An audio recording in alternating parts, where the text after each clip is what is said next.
Hi everyone, today I'm going to do another unboxing. This time is the Jabra Elite Active 75T. So why do I have two is because I have been using this for about a year.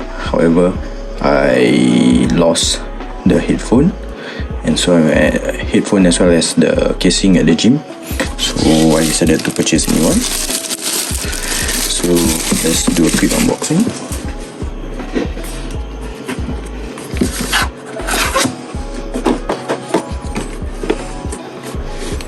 So the moment you open the headset, they will ask you to download actually the active noise cancellation, because this is the 75T, so it doesn't come pre-installed with the ANC feature, but I will get to that later.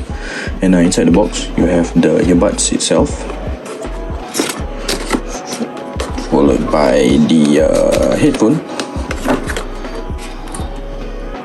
Let me take out the plastic. Okay, put it to the side. The headphones, let's put it inside the case to charge. Okay, we can remove the sticker. How do I get this? Okay, let's charge it, and I'll show you the pairing process. Okay, so let's see what else is in the box. Okay, it comes with a USB-C to USB-A charging, as well as two other ear tips.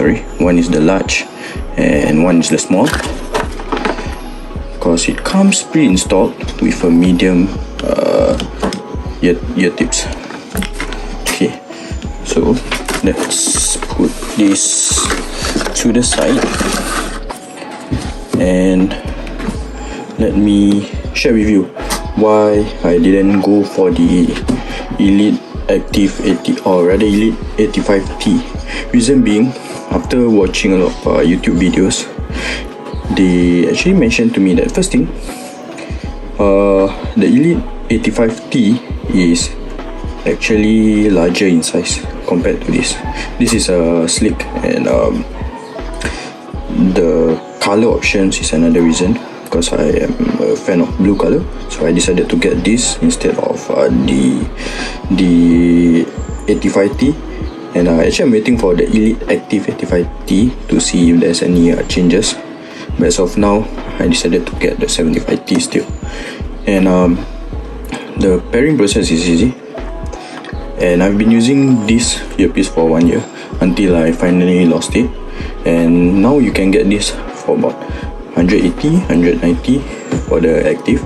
And to be honest, if you ask me, you don't really need to go for the active, because the difference between the active and the normal Elite 75T is just the IP rating. So for those of you who don't really know what IP rating is, it is technically more waterproof, dust and sweat resistant compared to the Elite 75T. Same for the Elite 85T, they do not have this waterproof, dust and sweat resist. They do have, but their ingress rating, which is the IP rating, is lower. But do you really need to have a higher IP rating? To be honest, no. And you can save at least $50 if you were to get the Elite Active Elite 75T. There's so many Elite Active Elites, yeah. So pardon me. And do I recommend this headset over AirPods, which I do have over here?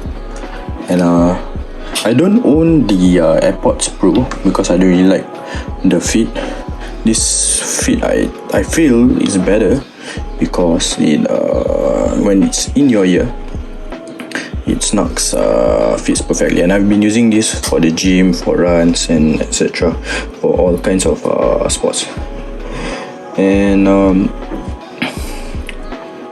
yeah, so why not the 65T is because the casing is very huge, and the good thing about this, right, is that it's magnetically attached lah. So if you see, yeah, it doesn't fall, and it charges using the USB Type C.